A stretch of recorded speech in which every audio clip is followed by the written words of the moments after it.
Shalom Javerim, les habla el rabino Joseph. Damos gracias al Eterno por estar una semana más en torno al comentario de la Parashá.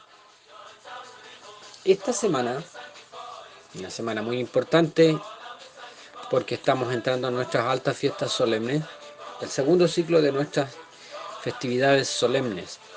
Lunes, puesta de sol, Rosh Hashanah o Yom Teruah. Es Año Nuevo y es un día de regocijo, pero también un día, cierto, de juicio, como nos enseña la Torá. Esta semana nos corresponde, cierto, la Parashá Nitzavim, la Parashá del día 3 de septiembre del año 2021, que corresponde al 27 del mes de Elul, del año 5781 del calendario hebreo, segundo año de la pandemia. Y esta parashá es una parashá, a pesar de que es una parashá corta, ¿cierto? No por ello deja de tener mucha trascendencia y mucha importancia. Se encuentra en el Sefer de Barín, libro de Deuteronomio, capítulo 29, 9 al 30, 20. Es una parashá corta. Y dice así. Dice, Aten nitzabin ayom, kulhim lifnei Hashem. Ustedes todos están ante el Eterno, vuestro Dios, de pie. Y dice sus jefes, sus tribus, sus ancianos y sus oficiales, todos los hombres de Israel, pequeños, los pequeños y las mujeres, el forastero que está entre tus campamentos, desde quien te recoge la leña hasta el que saca tu agua. Dice, para que entres en el pacto del Eterno tu Dios y en su juramento que el Eterno tu Dios hace contigo en este día. Esta parashá es una parashá bien importante, ¿por qué? Porque enseñan los rabinos que es la única parashá que en forma directa, aparte de hablarle a nuestros padres, ¿cierto? A los que salieron de la tierra de Egipto, le habla a la generación que le va a tocar vivir o experimentar el exilio. Aquí habla del exilio. Entonces es un pasaje muy complicado, eh, en el sentido de que, ¿cierto? Bueno, nadie puede ni con gozo ni con regocijo recibir malas noticias, en realidad. Eh, y aquí se reciben, ¿cierto?, malas noticias en el sentido de que hay un vaticinio, ¿cierto?, una profecía en realidad, respecto de lo que va a suceder si es que, ¿cierto?, los hijos de Israel no andan en los caminos del Eterno, no guardan los mandamientos y, y no obedecen, ¿cierto?, la voz de el Santo bendito es. Entonces, una de las cosas que llama la atención es que esta, esta parasha siempre eh, se lee el sábado que antecede a Rosh Hashanah, es decir, un sábado inmediatamente antes de entrar en Año Nuevo. Y, y hay una conexión muy fuerte entre esta parasha de Nitzavim con la festividad propiamente tal de Rosh Hashanah o de Yom Teruah, ¿ya? Entonces, ¿y cuál es la conexión? Bueno, la conexión es que, ¿cierto?, para iniciar un Rosh Hashanah, para proclamar el día, lo que se necesita hacer es, ¿cierto?, declarar, ¿cierto?, cuándo es el día primero de Tishri. Recuerden ustedes que el calendario hebreo, ¿cierto?, tiene meses generalmente de 28 días y que van variando, ¿cierto?, de año en año por esta diferencia de horas que se produce, ¿cierto?, en la rotación de la Tierra. De manera que en la antigüedad no había ninguna certeza y ninguna claridad respecto de cuándo caía el día primero de Tishrei. Esto tenía que ser declarado. o proclamado. ¿Y cuándo era proclamado? Bueno, esto va a depender de cuándo aparezca la luna, ¿verdad? En esta fiesta, a diferencia de otras, nosotros tenemos que esperar, ¿cierto?, la proclamación de la luna nueva. Por ejemplo, en el caso de Pesaj, de Pascua, nuestros padres salieron, ¿cierto?, de Egipto con luna llena. Y claro, la luna llena en medio del desierto, en la noche, sirvió como una buena lámpara. Y los que hemos tenido la bendición de estar allá, ¿cierto? Yo varias veces hice ese ejercicio de salir a la oscuridad y ver qué tan claro se veía con luna llena allá, y se ve bastante claro en realidad. La arena produce un efecto extraño y se ve bastante claro. Entonces, pero esta fiesta no. Esta fiesta hay que esperar la luna nueva, Rosh Hodesh, luna nueva. Y luna nueva, en el fondo, es cuando no se ve la luna. La luna nueva es cuando no se ve. Quiere decir que estamos a oscuras. Y aquí hay una lección muy importante. ¿Por qué? Porque uno quisiera, al momento de entrar, ¿cierto?, en el Yom Hadin, que es otro de los nombres que recibe esta fiesta, ¿cierto?, el día del juicio, uno quisiera estar más en conocimiento de lo que va a pasar, de lo que va a suceder, de la cuenta que va a dar al Eterno, ¿cierto? Eh, Le gustaría a uno tener mayor claridad, ese es el tema. En cambio, ¿cierto? Eh, Da la impresión que va a ser todo lo contrario. Es decir, vamos a entrar en un juicio y vamos a entrar en un juicio a oscuras.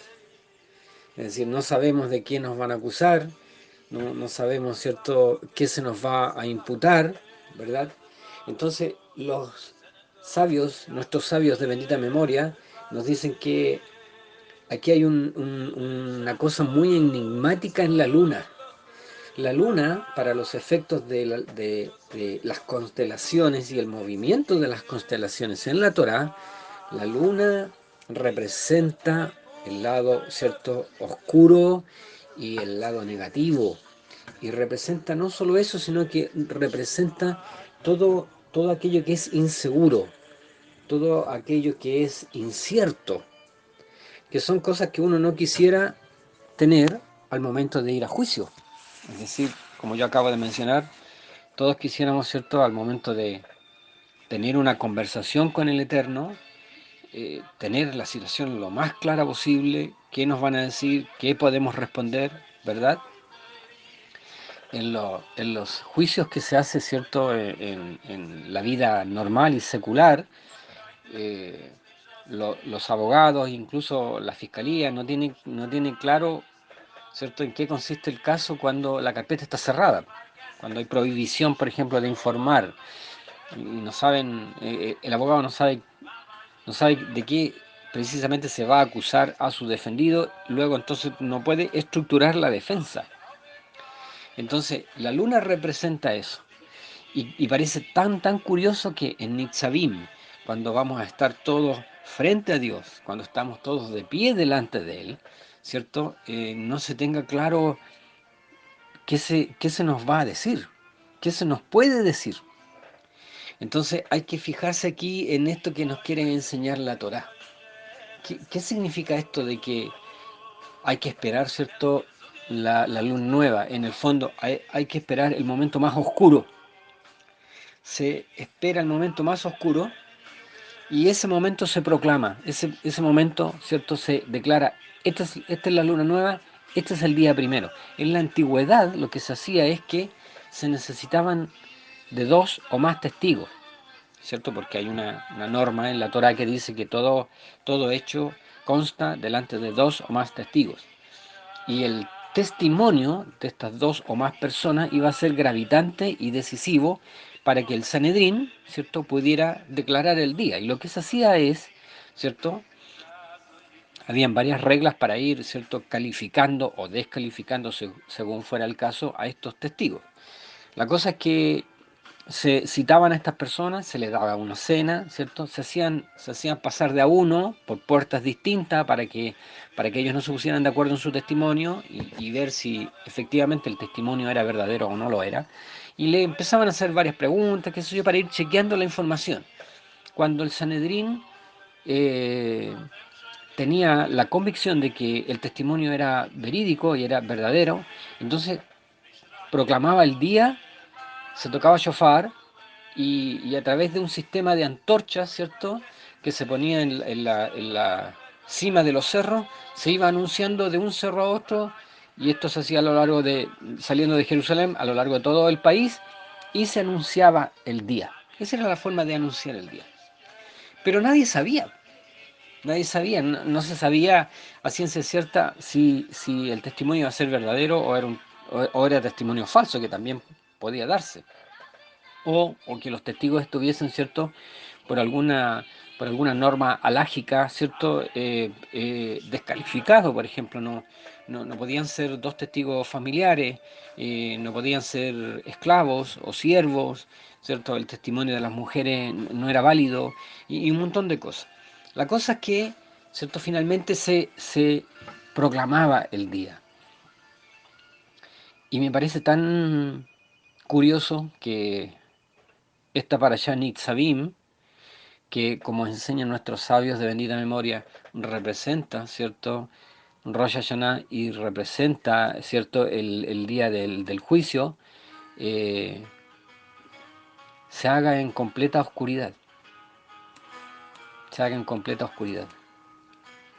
Y en el fondo, lo que quiere enseñarnos aquí la Torá es a desarrollar la confianza en el Eterno. ¿Y por qué? Porque dice la Escritura, ¿cierto?, que el Eterno es nuestro guardador. El Señor es tu guardador, el Señor es tu sombra a tu mano derecha. El sol no te fatigará de día, ni la luna de noche. ¿Qué significa esto? Como lo hemos enseñado en otras oportunidades, ¿cierto?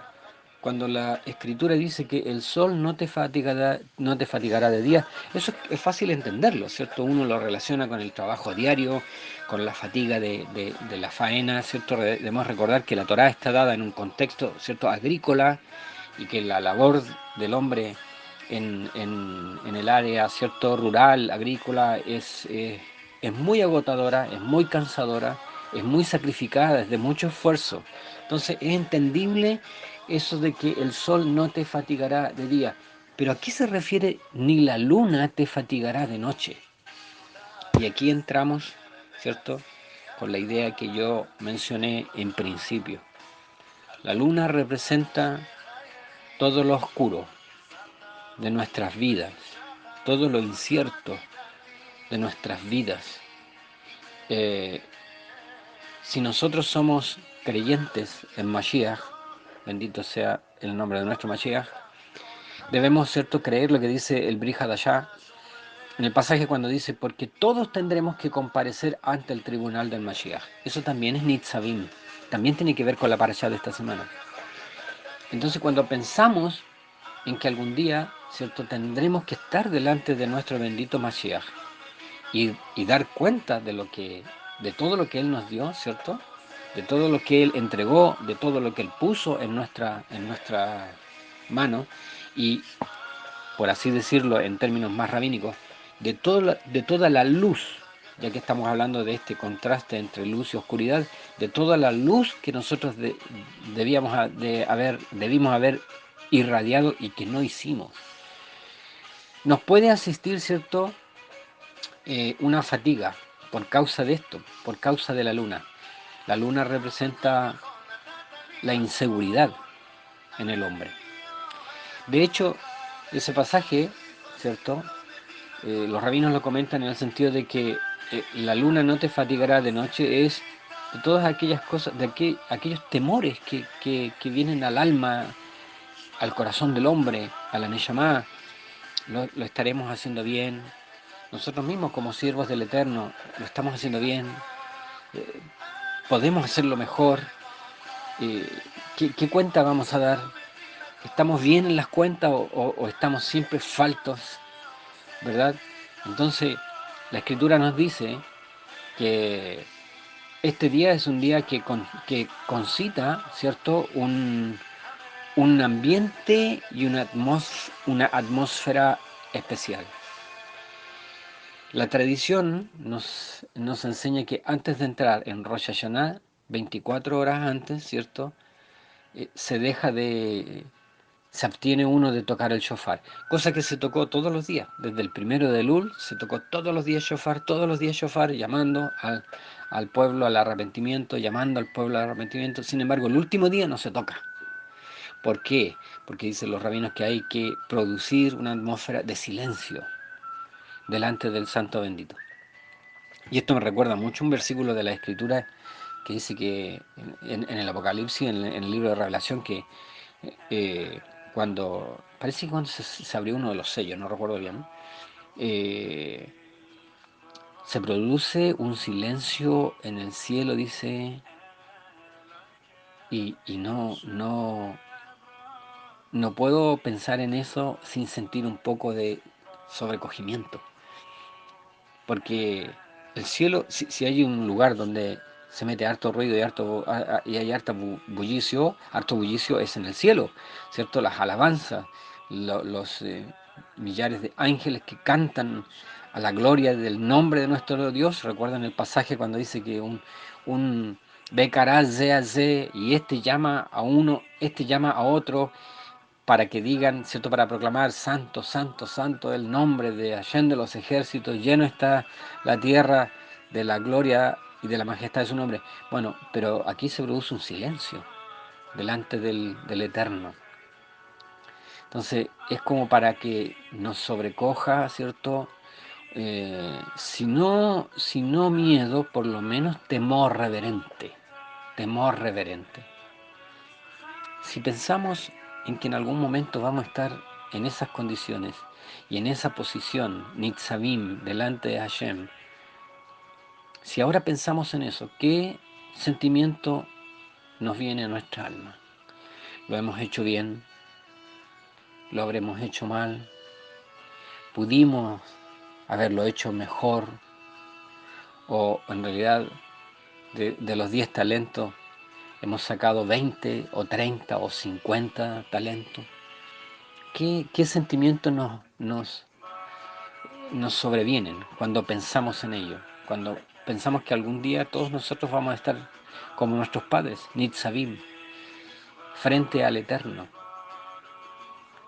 Y por eso es importante la, la imagen, ¿cierto?, que nos trae nuestro bendito Mesías, en el sentido en que la Escritura dice, ¿cierto?, que tenemos un abogado delante del Abino, y lo que tiene que infundir en nosotros esta verdad, esta idea, es mucha confianza, un alivio enorme, ¿cierto? Y no relajarnos, sino que trabajar con más fuerza, sabiendo que incluso en nuestra debilidad Él se va a hacer grande.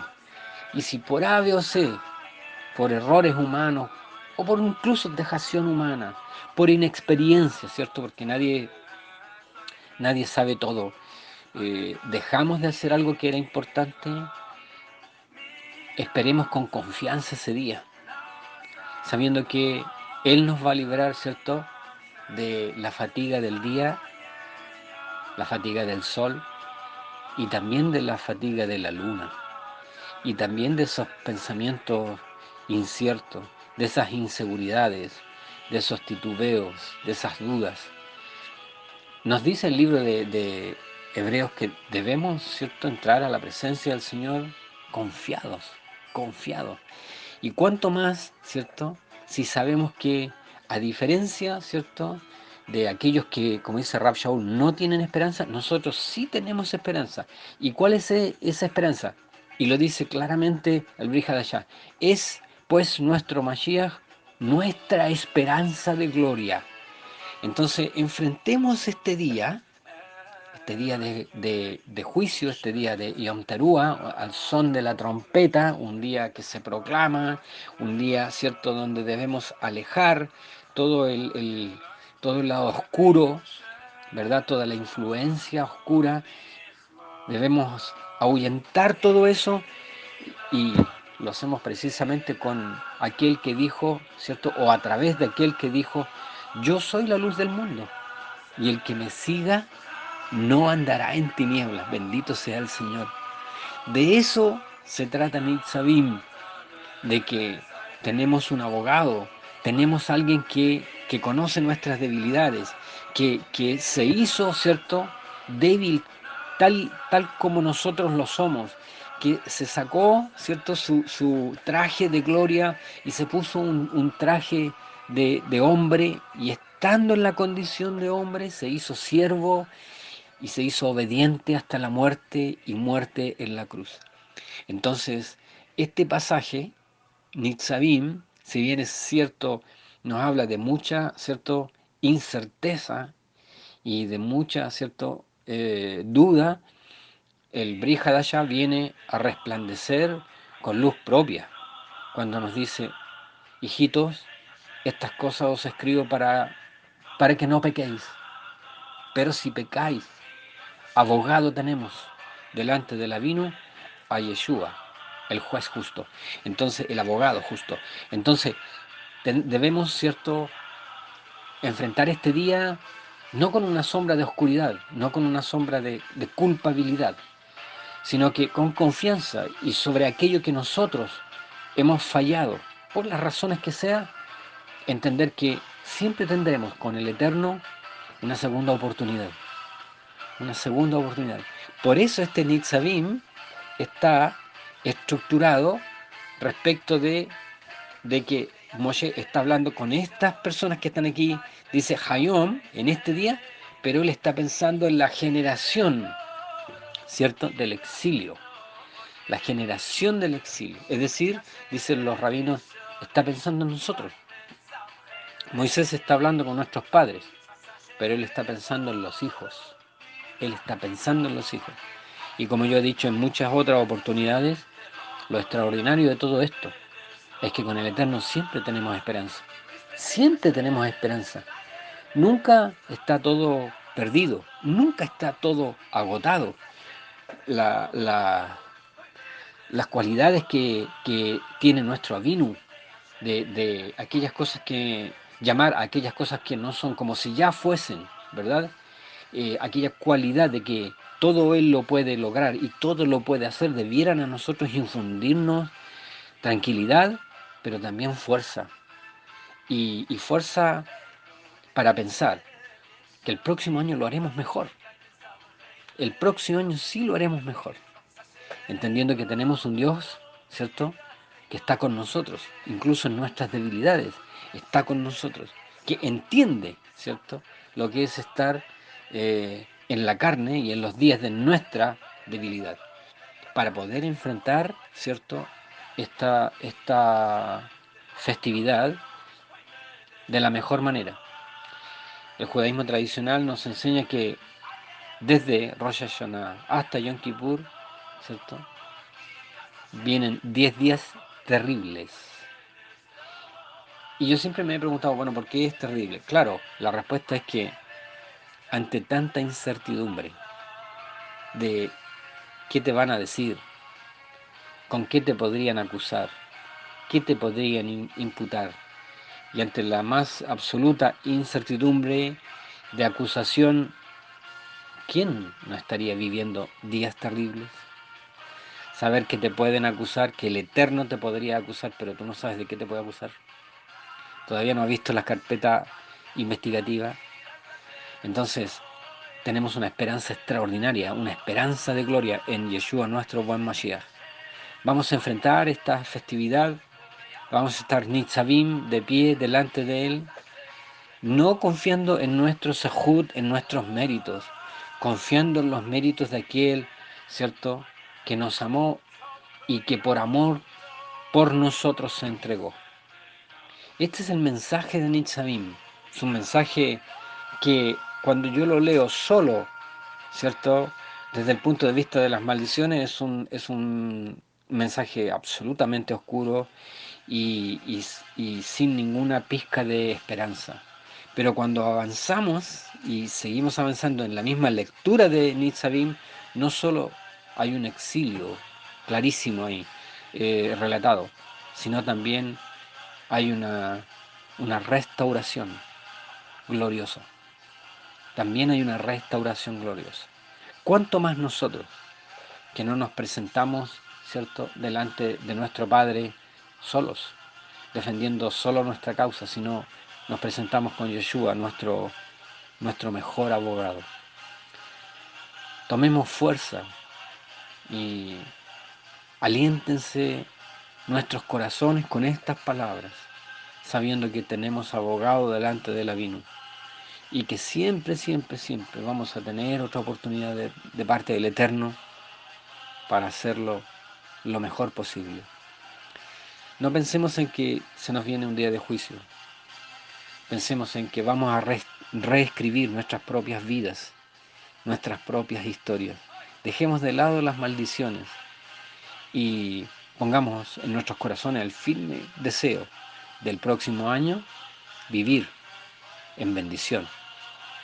Que el Eterno nos bendiga. Shabbat Shalom.